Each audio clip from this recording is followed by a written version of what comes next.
You're listening to Trying Out a Maybe by Oh Just Disarm Already, read by Coram Deo. Month 0, Day 2, Year 0, Timeline 113. The anomaly shuffles forward. Sans gives a witty one-liner to his audience of one zombie child and a whole lot of dust. Sans kills the anomaly. In the moment before the world ends, Sans puts another tick in the kill box of his notebook. Double digits. Heh, cool. He bets he can make a joke out of that. Month 0, Day 0, Year 0, Timeline 113. When Sans woke up one day to a massive headache and a soul-deep sense of disorientation, the first thing he'd wanted to do was go back to bed. But he hadn't left bed yet, so that one was a no-go. With a lazy wave of his hand, he dragged his notebook into existence. He did not leave bed as he flipped through it. Wow. That was, a lot of new entries. Started out normal. Just a log of observations, little chance happenings to keep an eye on, the result of coin flips, that kind of thing. Random stuff like that was the first sign of something messing with time. Then it got a bit strange. Month 0, Day 0, Year 0, Entry 1. Something weird? Shift in anchor of space-time. Got to recalibrate all my shortcuts for new center of temporal gravity. This one isn't moving around as much. Seems to be in the ruins. Recalibrating my calendar around today. Got a feeling this day's gonna be important. Month 0, Day 0, Year 0, Take 2, Entry 1. Don't remember resetting my calendar, so I must be back to the point where I decided to. Recalibrating shortcuts. Take 3, Entry 1. Sense of deja vu getting stronger. Could almost remember what Paps would say before he said it. Didn't take long to recalibrate. Gonna check out the ruins door.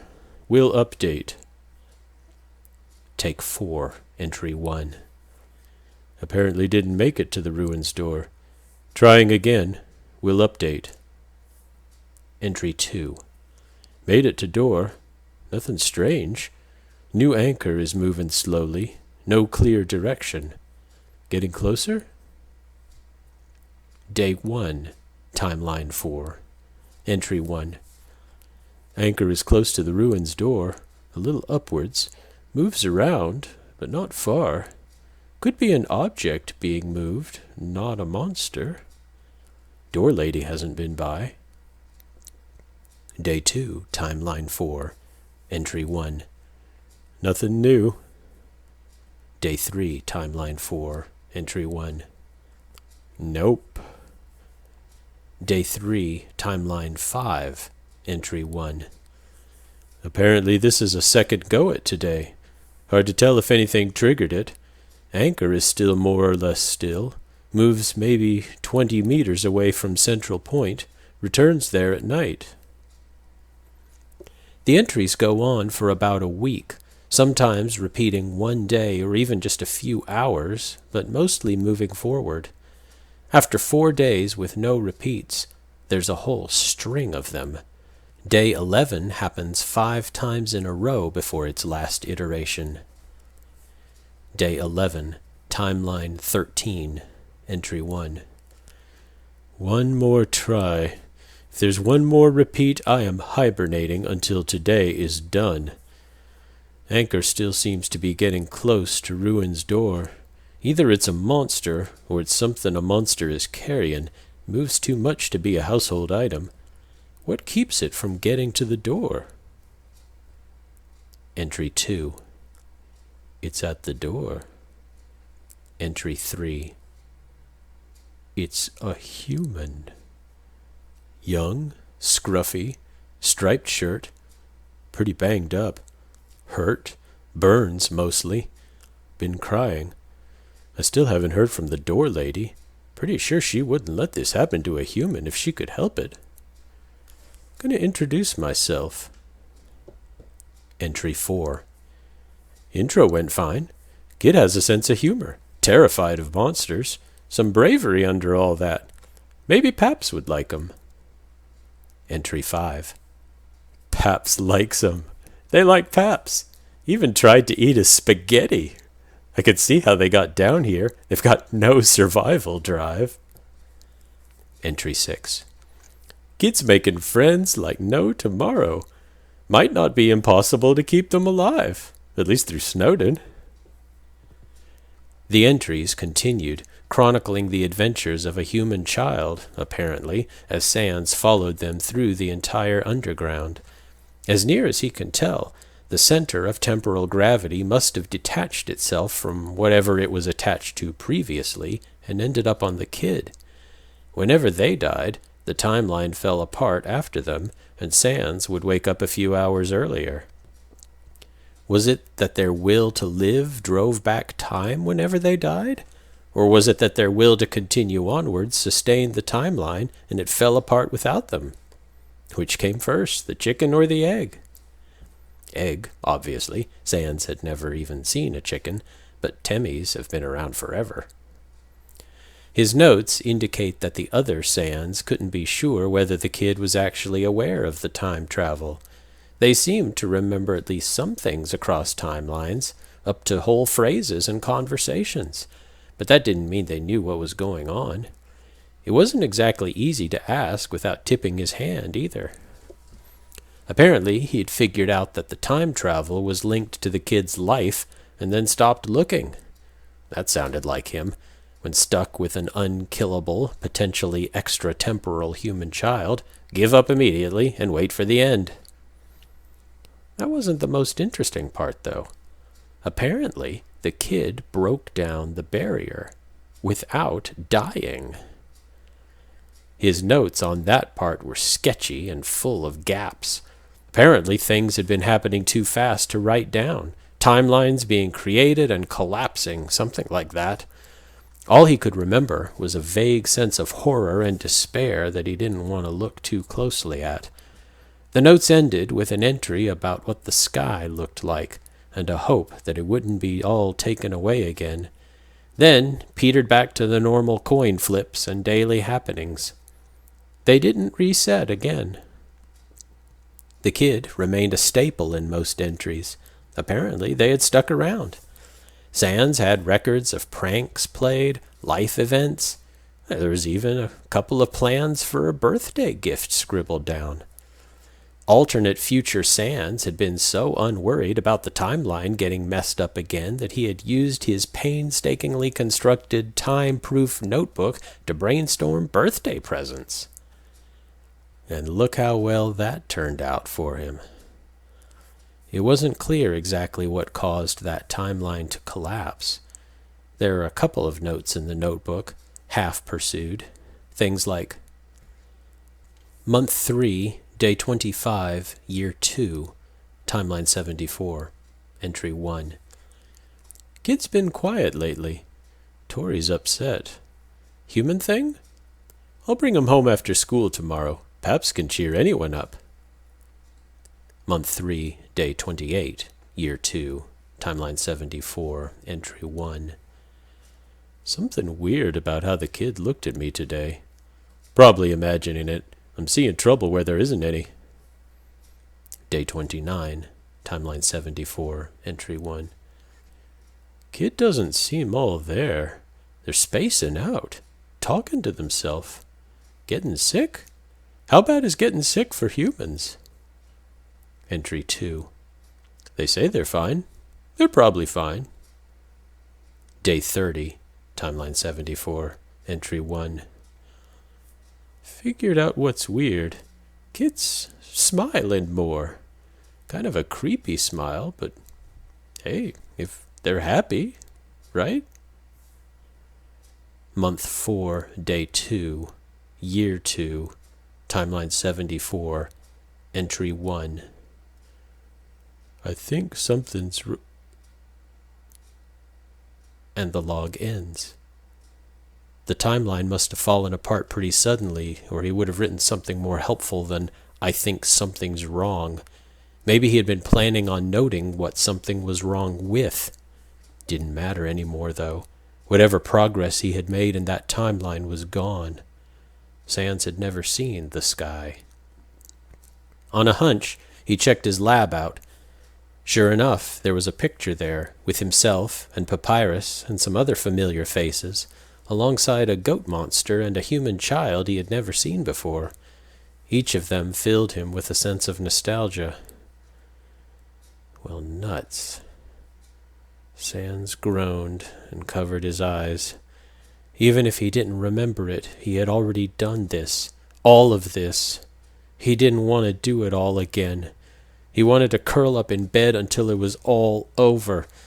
Ugh. Then he hauled himself out of his bed. Taking a moment was fine, but thinking like that for too long led to nowhere good. Okay. Moment of despair over. What could he do from here?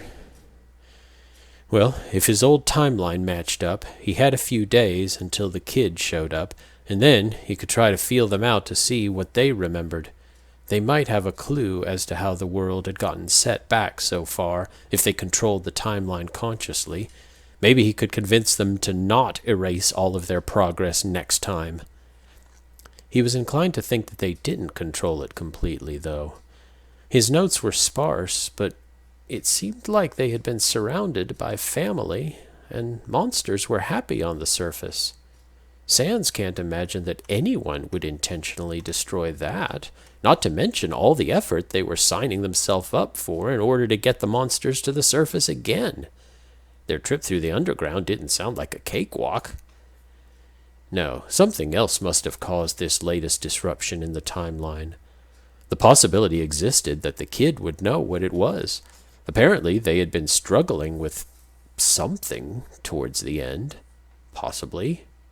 Maybe.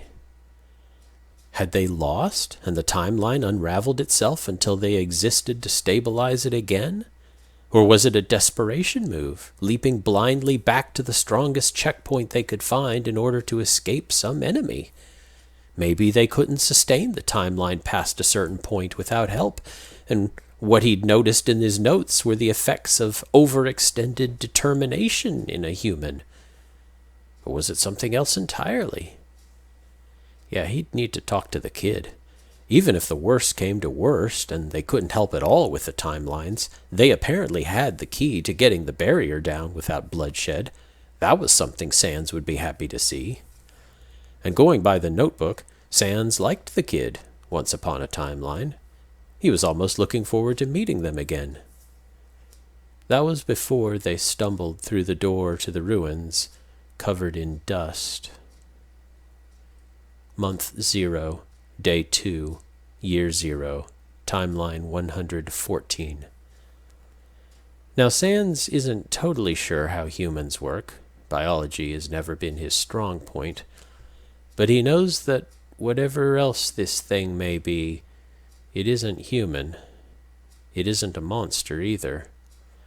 He's pretty sure his alternate timeline selves should also have been able to recognize that this jerking, stilted thing can't possibly be human. It sure does smile, though. It has a paralyzed, rigid smile on its face through its entire trip through the underground. Sometimes it mutters to itself. Sometimes it laughs. It's not a happy sound. Glancing over his notebook, he can see he's up to his 11th time putting it down. Fun. Timeline 123. Sans is revising his theory for how this reset happened. As far as Sans can tell, the actual human, the first inhabitant of the body that now hosts the thing slaughtering its way through the underground, must have been the first victim of this mess. His notes on them: doesn't talk much, would rather run away than fight, stops to play with any puzzle or monster they can find. They just don't match up with what he's seen from this thing. And the way it moves. No, this thing isn't the original owner of this body. Either some time before the last timeline unraveled, or soon into this one, something happened. The kid he could have known is gone. He can only hope they're dead, so that they don't have to see what their body has done. If not... Poor kid. He had taken a minute to care about that way back when. Early on, he had taken half a minute to mourn the human, lost or trapped beneath whatever ate them up. He hadn't known then that there would be mourning to spare. He kills the anomaly again. Sorry, buddy. If you're in there, I hope I'm putting you out of your misery. It's the only mercy he can give them. He ticks out another mark in the kill box. There's 20. Timeline 200. Whatever this thing may or may not be, it sure likes fighting. Sans evades another swing, and another, and another, and the anomaly's eyes are lit up with some inner fire. It looks awake and alert, its uneven movements working to its advantage in dodging and attacking. It giggles. Sans smiles back because he hates this thing with a passion. He kills it. Timeline 313. This is almost getting, well, anything it could be getting to. It's already past. Messy. Pathetic. He's killed the thing well over 100 times. That's the kicker, though, isn't it? Sans isn't a time traveler. The anomaly only has to win once. If Sans wants to win, he has to win every single time unto eternity. All he can do is keep killing it and cling to the one hope he has left. Maybe one of these times it'll take a hint and not come back. Maybe that'll happen before it finds a way to kill him. 111th time's the charm, right? Sans can kill it in any individual timeline, but he doesn't have the power to stop it forever. But maybe, with what power he has, he can save something else. Timeline 314. So, I got this idea, Sans says as the anomaly approaches before combat starts. It's a story about some kid who freed all the monsters. The anomaly snarls. I don't care! Okay. Sans kills it. It seems almost surprised. Timeline 315. So, I got this idea, Sans says. It's a story about some kid who freed all the monsters. Judging by the anomaly's total lack of surprise, he's tried this tack before. But it's not actively trying to kill him. It might just listen anyway. Worth a shot. It starts with them leaving the underground. Does that sound right? He prompts. The anomaly stares at him with dead eyes. Righto. Then, maybe a couple of years after they've all gotten out, something happens. Something starts happening to this kid. Sans grins humorlessly. There's some pretty great monsters around, so they notice something fishy is up. They would have helped, but it's too late, isn't it? They're already gone. He winks his right eye and wiggles his fingers to indicate something disappearing. The kid, the timeline, all of it. The anomaly's fingers flex around the rusty knife it's holding. Bingo. See, there's not much I can do with that. You gotta give me something here, he says. 'Cause what I've got is, it's not a happy story. Don't you want a happy ending?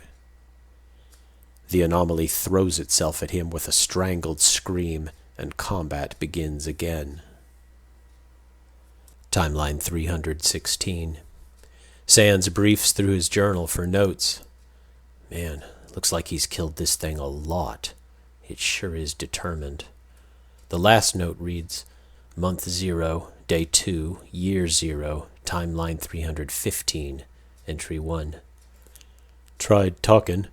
Seems like I'm on the right track with regard to something happening on the surface before reset. Don't you want a happy ending? Made it attack. Trying to erase traces, actions of the original human? Stop them from coming back? Sans snaps his journal shut and waits.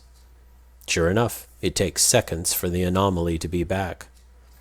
This time, it hangs back, glaring at him. He smiles patiently. After all, they have all the time in the world.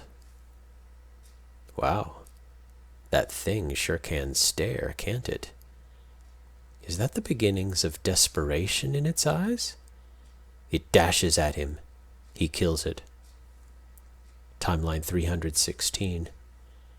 Kills 213. It's getting sloppy. Timeline 317. The anomaly shuffles down the hallway again, stops, glares. Hey, buddy, Sans says. Looks to me like you don't want to fight me anymore. And after only 213 tries? You kind of stink at this. It continues to stare. Its lips are moving, but he can't hear what it's saying. You're going to have to speak up if you want to talk to me, he says. Sans the skeleton. He likes puns and ketchup, and he used to like his brother, except he doesn't anymore, because I killed him. Sans kills it. Timeline 319. The anomaly makes a weird amount of eye contact. Timeline 322. Sans hits it just wrong once, or just right. Its soul cracks down the middle, but takes a second to actually shatter.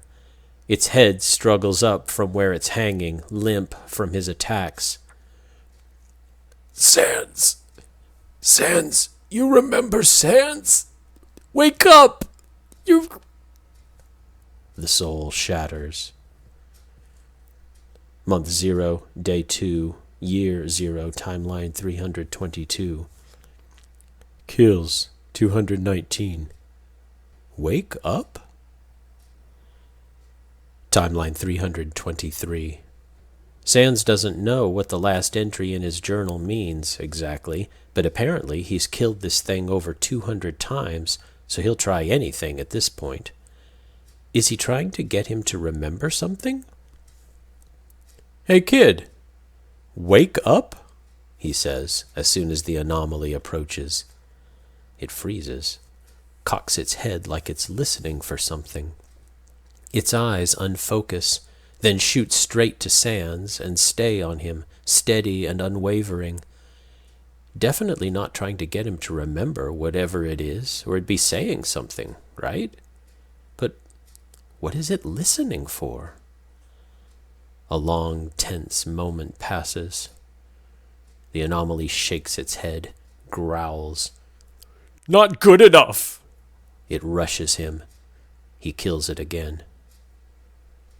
Month 0, Day 2, Year 0, Timeline 322. Kills 220. It's trying to wake something up. All of us. All of this. It's been using us to... Timeline 324. Didn't anybody ever tell you not to play games with other people's lives? Sans asks. The anomaly laughs at him. Okay. Timeline 328. If the anomaly can try waking up unknown forces, Sans can do that too. And there's only one potential ally whose dust he hasn't seen personally. Maybe this idea isn't as crazy as it seemed. Human kid, you better be as good as the other Sans thought you were. Because this Sans doesn't know how long he can keep up. I know you didn't answer me before, but Somewhere in there, I can feel it. There's a glimmer of a good person inside of you. The memory of someone who once wanted to do the right thing. Someone who, in another time, might have even been a friend. The anomaly stiffens. It watches him transfixed. Good sign or bad one? Is the human fighting it? Come on, buddy. Do you remember me? Please, if you're listening, let's forget all of this, okay? Just lay down your weapon and, well, my job will be a lot easier. Once the human's in control, he can kill it, and the kid can reset back to when they fall. They can fix this. Come on, kiddo. It's staring. He searches for any change, any conflict in its expression, any loosening in its grip on the knife, any faltering in its stance, anything. It seems to be looking for something too. Neither of them get what they want. Well, it was worth a shot. Guess you like doing things the hard way, huh? Timeline 359. Sans comes to. He's exactly where he was a second ago. He's in the hall. He's not dead. He can't stop himself from putting his hand over his shirt, but it's whole. He's not hurt. He's not even tired, because he's just been waiting for the anomaly who hasn't come by yet. The anomaly who just killed him and then came back. It's shuffling closer. That expression you're wearing. It continues approaching. Well, I won't grace it with a description. It stops in front of him. It's muttering. Sorry, pal, my ears aren't what they used to be. Come again? It's looking at his whole unsliced shirt, too. I killed him, it says. Its voice breaks. You're gonna have to be a bit more specific, buddy. 'Cause from where I'm standing, there's not much of anybody you didn't kill.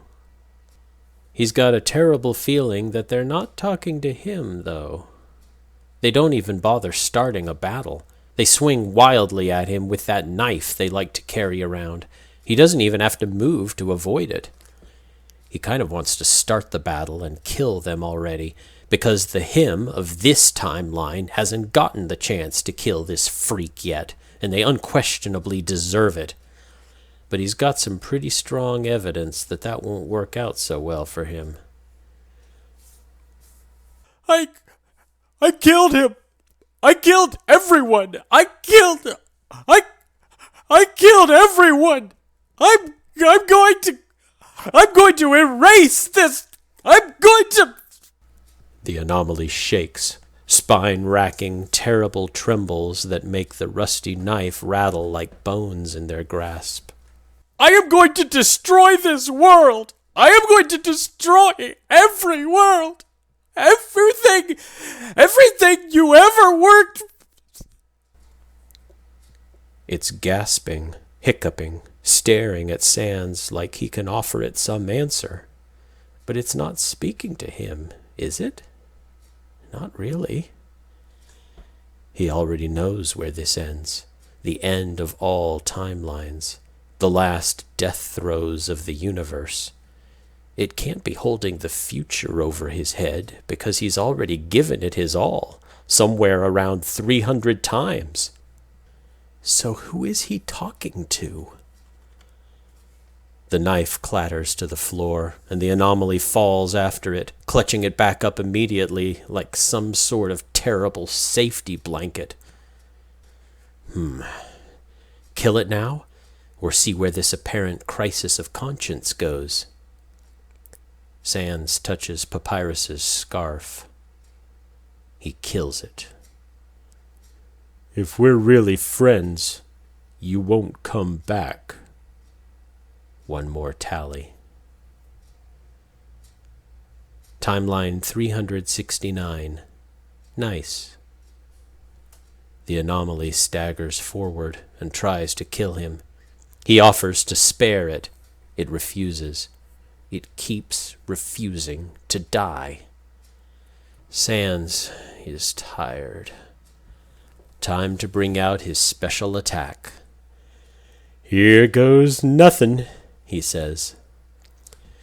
In my personal opinion, he says, the most determined thing you can do here is to completely give up and do literally anything else.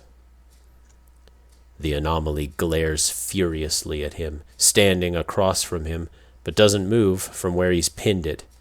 He must have gotten it with this one already. Maybe he killed it when it stopped paying attention, let its guard down. That kind of sounds like him. He might do that again in a minute, just as soon as he can drag up the energy to summon a single attack. As soon as he can... What else? The anomaly grits out. Huh? He wasn't actually expecting it to try to communicate. It's been silent this whole time, save for grunts of effort or pain. His notes do say that it can speak, though. What else can I do? What else can I try? It growls out. What haven't I tried? I have killed almost everyone. I am out of people that they would care about. I am out of things that I can do. Nothing works. Nothing works. It shifts restlessly in the bullet box, but with effort he drags it back to the center and pins it there again. He doesn't know if it can manage to attack him on his turn, but he's not finding out. Everyone they would care about, huh? Well, he supposed it could be talking about anyone, but there's only one soul unaccounted for in Sans' book. So, you're just killing us because we were friends with the human in some other timeline? And that's why we all deserve to die? What a sicko. The anomaly scowls. It scuffs its feet on the floor, like Papyrus did when he was a baby bones, sulking over, well, any sympathy Sans might have had for this thing is well and truly dead. I would put it back, the thing that murdered his brother mutters. It's funny, but despite the jerky, possessed movements, it almost does look like the little kid it's taken over.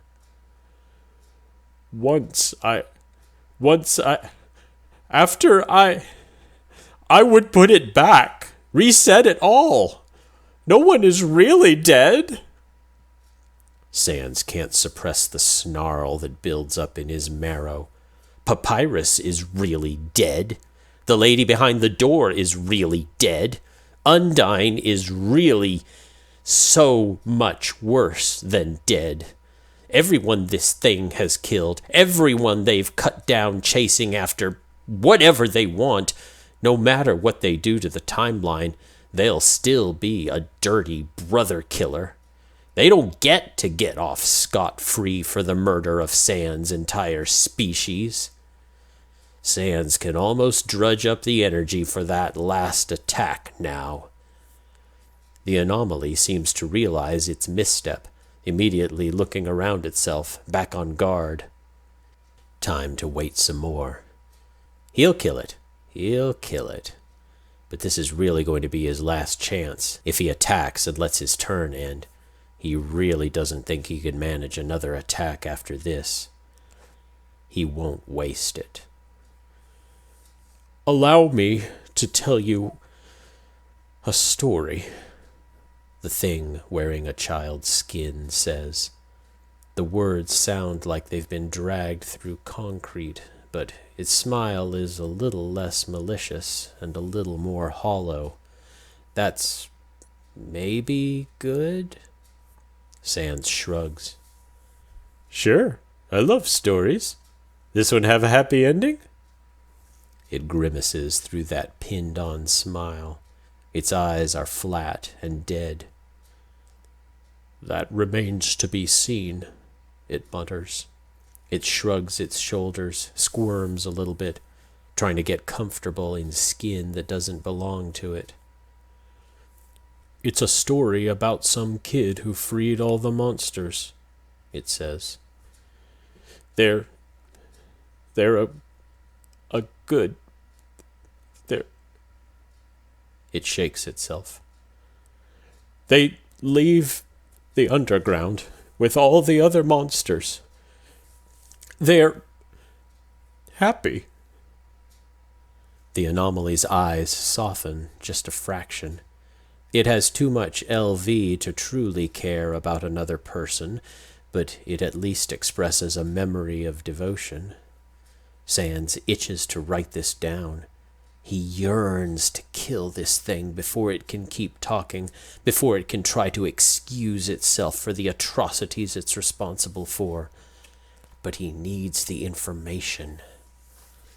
A creeping thought, not yet a hope, flickers in the corner of Sans' soul. He needs to know more to figure out if it's possible. If he's ever going to get this thing to give the human back and get the happy ending again.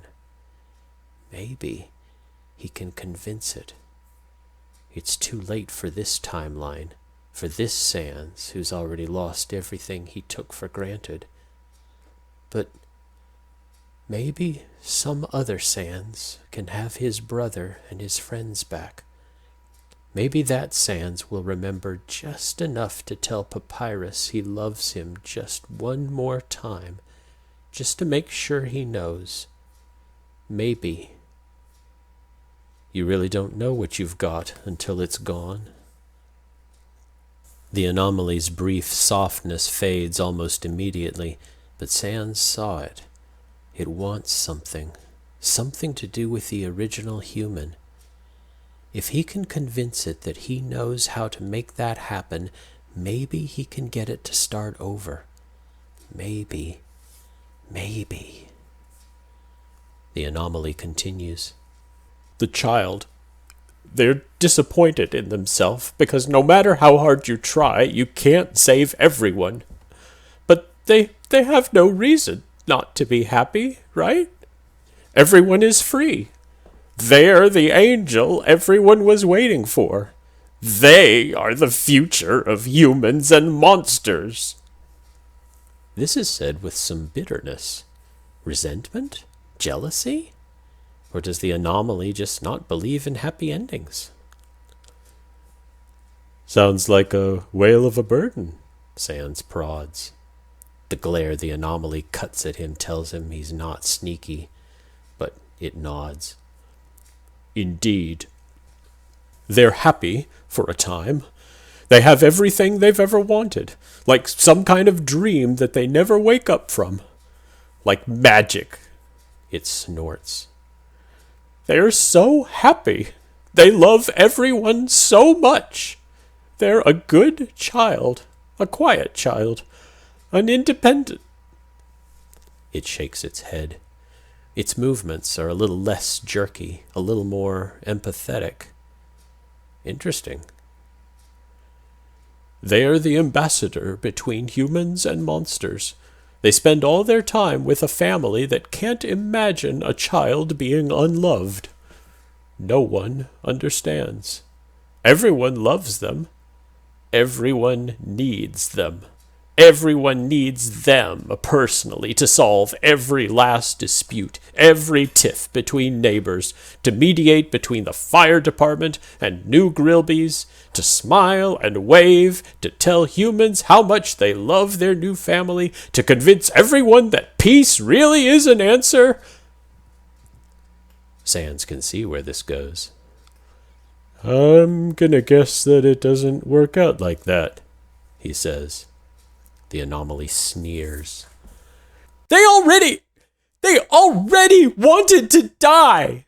They climbed Mount Ebbet in the first place. But no one asks. No one wants to think about whether no one cares. They just ask for help with their stupid problems and whisper about how humans are bad, which they are, but it hurts. And if you're not a human, and you're not a monster, and the humans don't want you, but the monsters don't understand you, and everyone only loves you for what you can do for them, and you, Sans, you just admitted that you were going to pretend to like us so that we wouldn't reset with your good friends, bad laugh stuff, and that's not real, and it's all. Its voice tumbles out in a rush, so fast it's gasping around the words, and it tugs on its hair and huffs before trying again. The things they loved became the things that they didn't hate. The things they lived through became things that were killing them. They started asking me to cover for them. Me! You've seen my people skills. My entire repertoire is kill or be killed. It shakes its head. This is maybe matching up with Sans' notes? It makes sense anyway. He had noticed the human being weird, and the uptick in smiling could possibly be chalked up to the anomaly covering for them. Somehow? It sure does smile a lot. Even now, echoing a long-ago frustration born of an even longer lost compassion, it bares its teeth. But one thing still doesn't make sense. In that picture in his lab, he ruffles the kid's hair, and Alphys and Undine are there. And even Papyrus is pretty intuitive about emotional stuff when he remembers to pay attention. And he sure had put up with Sans' faltering will to live. And his notes. He doesn't lie to himself in his notes, not ever. And his notes say that he loved the kid. They were family. They had family all around them. Sans can understand feeling unloved and horribly crushing alone, even when surrounded by people who love you. He knows what it's like to see how very fragile the whole world around you is, how easily this time can be ripped away from you. He knows the weight of secrets and how they can eat you up inside. A little human, even a determined one, could crumple under that pressure alone, even without being a political figure. But with that group of monsters around them, someone should have recognized the kind of depressive spiral the anomaly is recounting. Someone would have said something, right? This kid, though, why didn't they ask for help? Sounds like someone out there really cared about them. The anomaly scowls and looks away. It's still alert, but if he could get it to drop its guard just a little more, he could probably finish it off. Information first, revenge second. They really are independent. They got through the whole underground with no one but me to help them. Sans finds that hard to believe. He made a promise to protect the next human through that door, after all. He must have been there, right? And they're just... It looks away from him. There are some things that most monsters will never... It says, shifting restlessly. Sans continues to pull it back to center when it strays too close for comfort. It does still have that knife. For humans can have children by accident. They can have children when they're not ready, when they're not old enough, when they never even wanted them. And they don't have to love their children. They don't have to cherish them. The anomaly crosses its arms, or maybe it hugs itself. So, this kid's human family? I don't know. I didn't press them about it. I just know that they didn't... It scowled. by the time they fell, they didn't trust people very much, not when it came to asking for help. I could sometimes convince them to if it was life or death, but it looks regretful. It must be a really good actor. I tried telling them that monsters are different from humans, but I guess it's difficult to sell that when each member of their family had killed them before. Really fosters a sense of independence. The air quotes are audible. Sans had definitely never written about killing the kid in his log. Unless that's why he stopped investigating the time anomalies? But why would he murder some human kid he had promised to protect? Present circumstances aside, of course, he gets the feeling the original human wasn't exactly running killing sprees. The anomaly seems to notice his objections before he can decide whether to ask or not. It rolls its eyes, somehow the most human gesture he's seen from it yet. Fine, you didn't kill them. Congratulations. You win the Good Person Award. You threatened them, but you never actually tried to murder them. I thought it was a low bar, but it meant something to them. And your brother only beat them unconscious and locked them in a freezing cold shed with dog food. Apparently Sans really is that transparent. I was actually trying to get them to talk to one of you before. I would have preferred Papyrus, but neither of you would have resented a moment of weakness, I think. Actually, Sans resents everything this thing has ever done, touched, or been involved with, and given a second chance, he would never let it anywhere near his brother, himself, or any other monster. But the anomaly wasn't in control at that point. As far as the other Sans was concerned, it didn't exist. He would have just seen a friend in need of serious intervention. If nothing else, he could have checked in with them like he was doing with Alphys before all this, just to keep each other afloat. Maybe other Sans would have even been with it enough to really make a difference. And Papyrus is the best monster to call if you need to remember that someone out there really cares about you. If the human had come to him or Papyrus for help, maybe it never would have come to this. Obviously, I could not convince them, but I think I was close. I genuinely thought that they would talk to someone before making any hasty decisions.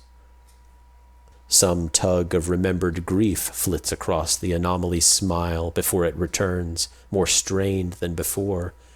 It clashes with the utter disappointment in their eyes. They didn't, though? Sans asks, feeling some tug of disappointment himself. The anomaly shakes their head, something in their posture relaxing a touch, a little less frenetic now that they've said their piece.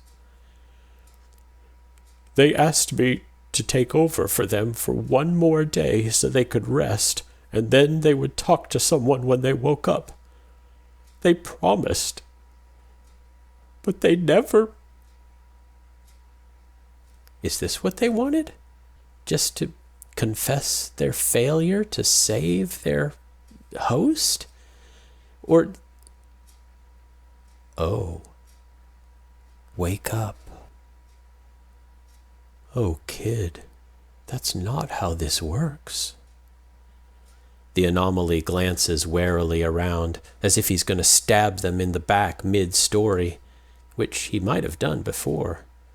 Sans still kind of wants to. The whole monster race slaughtered for a distant chance to save one life. They wouldn't ask for help. They wouldn't let anyone know how bad it was until it was too late. Not even me. They hug themselves. Or maybe they're trying to hug the kid whose corpse they've been wearing all this time. I thought I knew. I thought it wasn't that bad yet. I thought I had more time. They cut themselves off, arms tightening like they can hold in the hurt. Their smile falters. So they fell down, Sans says. The anomaly nods. It looks at him, awaiting judgment. Huh. That's pretty rough stuff, buddy. Not really what I was expecting, if I'm going to be honest. Sans confesses. Eye for an eye, right? I was thinking more, killed them to possess their body and go on a genocidal rampage and then destroy the world. The anomaly snarls, eyes suspiciously bright. Oh no. Crying. Sans doesn't know whether he wants to, murder it painfully, or just leave. Leave it alone with the empty, dusty world that it's rent asunder in its grief. Let it know what real guilt is, if it's even capable of feeling that anymore. The void black tears threatening to spill out of its eyes seem to imply that it is. I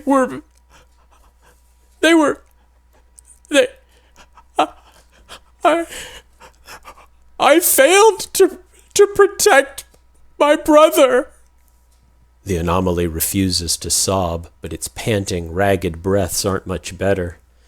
Sans pretends not to notice. What's this about a brother? When I had the chance, I pushed him. I thought I could just kill anyone who would hurt him and protect him. They were just humans. Who cares if I kill a few humans? They weren't even good humans.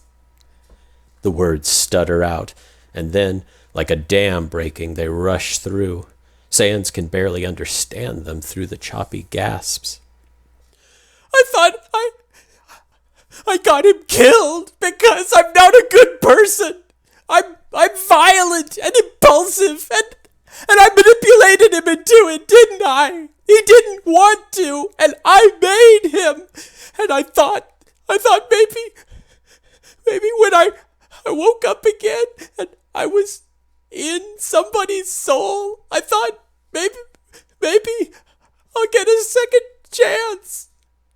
The anomaly gasps, sinking to the ground, clinging to its knife. It isn't really making any sense, lost in some remembered hysterics. It's pathetic. I thought, I'll be good this time. I'll do it right. I'll let them spare. I'll help them save everyone. I'll protect them right this time. I can't bring Azrael back, but this time I can do it better than I did. Be better. If I just stand back, let them make the decisions, just don't interfere, I can not fail them. This time, I can be a better friend to them than I was to Azrael. A better sibling. Maybe if I try, even I can be better. Sans notes the reference to the fallen prince in the back of his mind, watching as the anomaly curls in on itself. It's suffering. It's feeling at least a fraction of the pain it deserves. It's pitiful. If he's interpreting this right, Sans can imagine a world where he lost one brother because he was short-sighted and a second too late and paying attention to all the wrong things.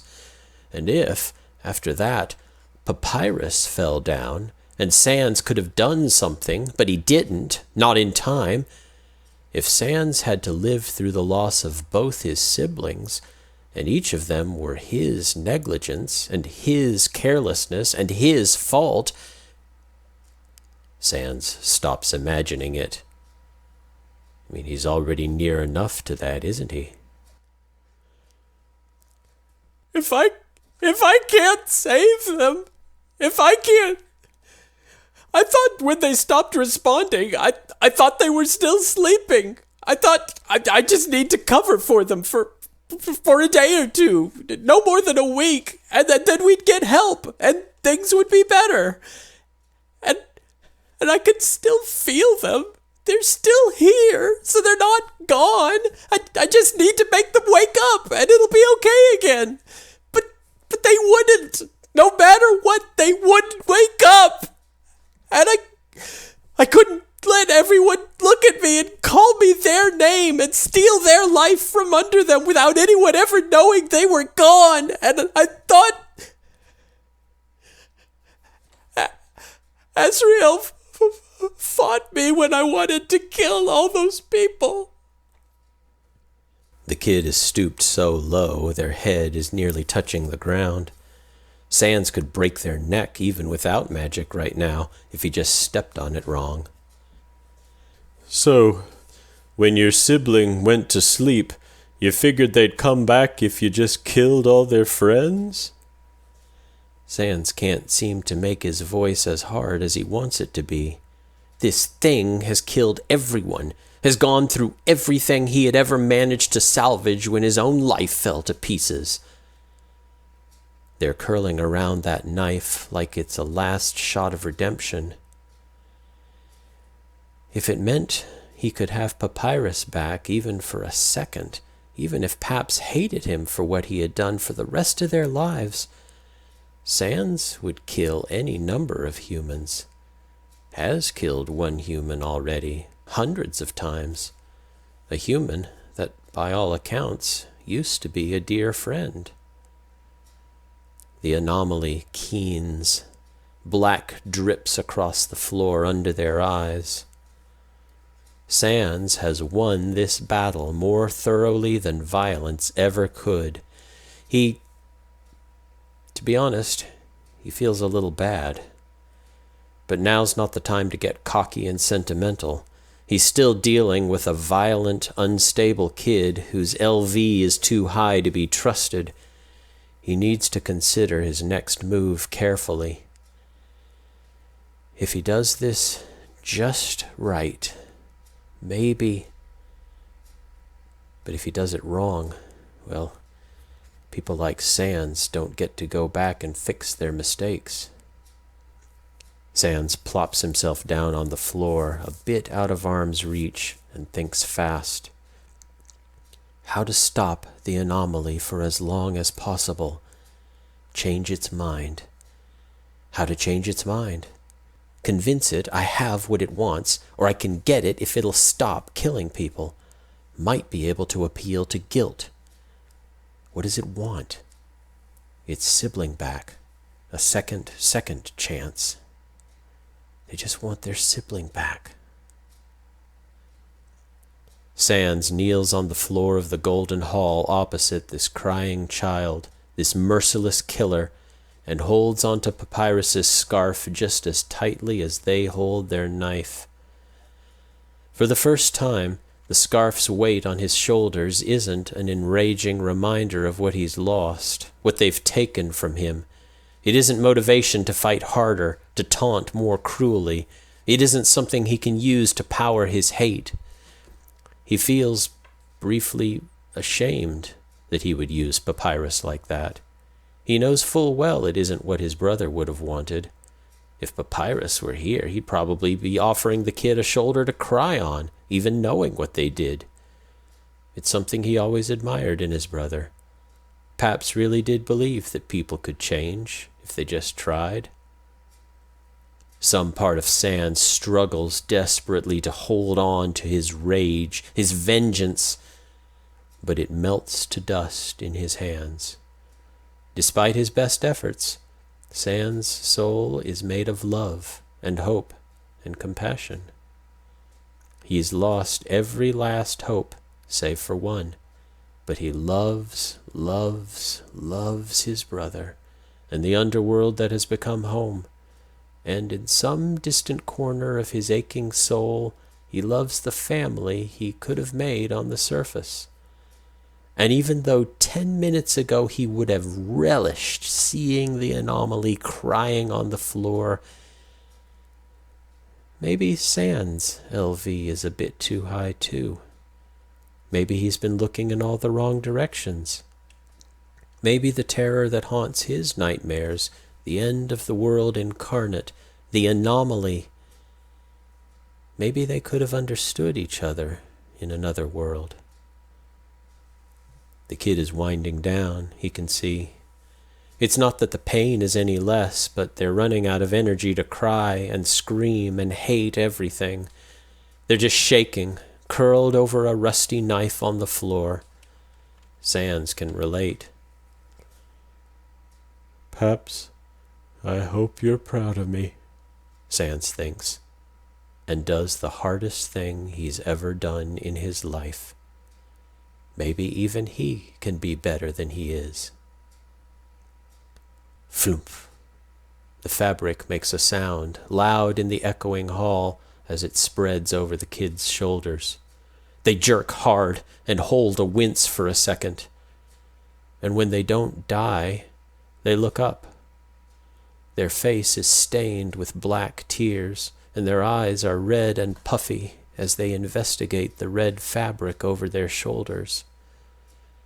Sans still wants to kill them a little bit more, seeing his brother's scarf on them. His brother who they murdered, who they turned to dust, who's gone. But not as much as he was expecting to. The scarf wraps around them like the hug Papyrus would give them if he were here. The hug that Sans can't offer them. Not in this timeline. I don't understand, the child says. Their voice breaks. Sans can barely believe he's doing this either, but he is. He is. He ducks his head a little, like you're supposed to do with scared kids. He keeps his movements slow and smooth, ready to stop at the first reaction as he sits down just a little closer. Kiddo, he says. A fresh tear pours out of the anomaly, and they pull Papyrus's scarf around them with both hands, leaving the knife on the floor in a pool of black. They huddle down, and again they await judgment. But you went about this all wrong, Sans says. Like way wrong. Totally the wrong way. This one's no good. And you know that, or we'd still be fighting. He heaves a sigh and forces himself not to go down that path. What you're going against everything they would have wanted? That's not going to make them come back. They're not going to come back to this nightmare that you made, no matter what you do. He can't even enjoy the way the kid flinches, the white-knuckled grasp they have on the scarf, like it's the only thing that hasn't been taken away from them. I... They stutter, but they fall silent. There's nothing to be said.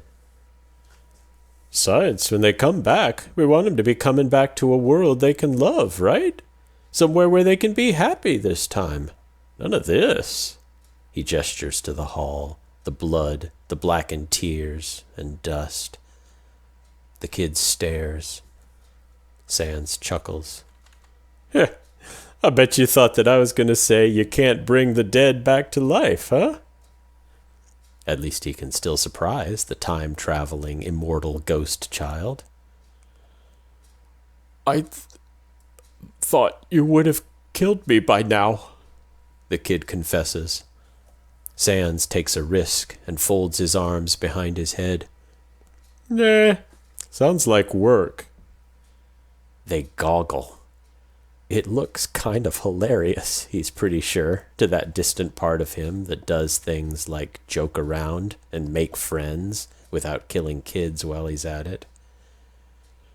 You really think they'll come back? If I put everything right? The child asks, looking at him like he's got the keys to the kingdom all wrapped up in the last thread keeping them alive. With all the dust caked on them still, He feels kind of gross being on the receiving end of that look.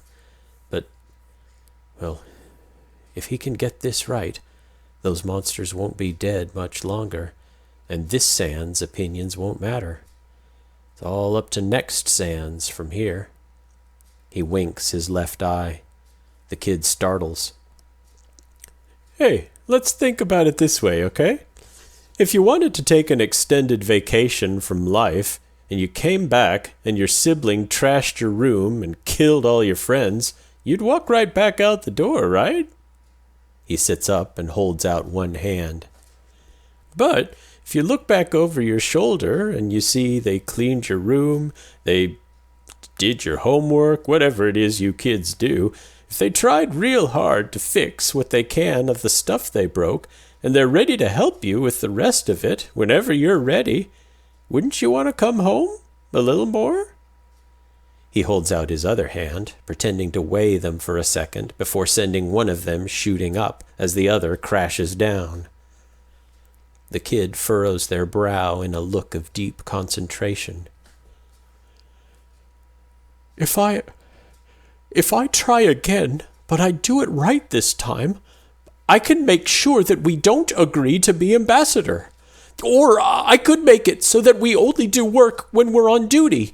And I can make sure that they know how to talk to people. And that there are people to talk to. They try.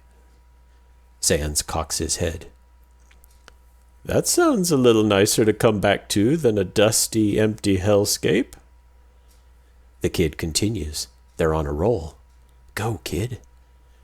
I could, even if they don't come back right away, I could make sure that they know that they have a life to return to when they're ready. The least I could do is to try to be a better me, so that when they come back, I could tell them that I took care of their world for them, and that I missed them. Their voice breaks on that last, but their eyes are blazing bright in a way that's not familiar to Sans, but which he thinks could have been. I think you've got the right idea, kid, he says, leaning back and closing his eyes, waiting for the world to fall away. It doesn't. He opens his right eye slightly. The kid is staring at him again. Their expression is indescribable. Sans, they say. That's my name, he says. They stand up and extend a hand down to where he's lying on the floor. I know it's way too late to be sorry for what I did, but I want to make a promise, they insist. Well, they're right about the first bit. Sans is kind of looking forward to oblivion, which probably means he's not long for this world, even if the kid didn't change their mind about the whole erasing the universe thing. I don't take those lightly, he reminds them. Besides, you really want to be making your promises to a dead man walking?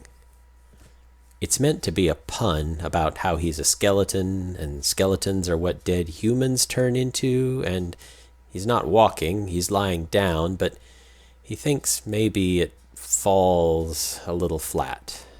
Too bad. Most of the time, Sans makes killer jokes. I know what I'm doing, the kid insists. When Sans makes no move to take their hand or to stop them, they continue. I promise that even if I can't become a good person, I'm going to do what my siblings trusted me to do. I'm going to do the right thing, and I'll do my best not to disappoint you, they swear. With the fire in their eyes, Sans might just believe it. Sure, kid. I'll be watching. He winks and takes one hand out from behind his head to clasp theirs. He lets them pull him to his feet. When you get your sibling back, make sure to introduce me, all right? Don't know why, but I've got this crazy feeling that we'd get along. Say, what's your name again? The kid blinks. Kara and Frisk. I'm Kara, and my sibling's name is Frisk. They don't seem to know how to finish. That's all right. Sans can step in. Determined? He suggests dryly. The kid smiles. A real smile this time.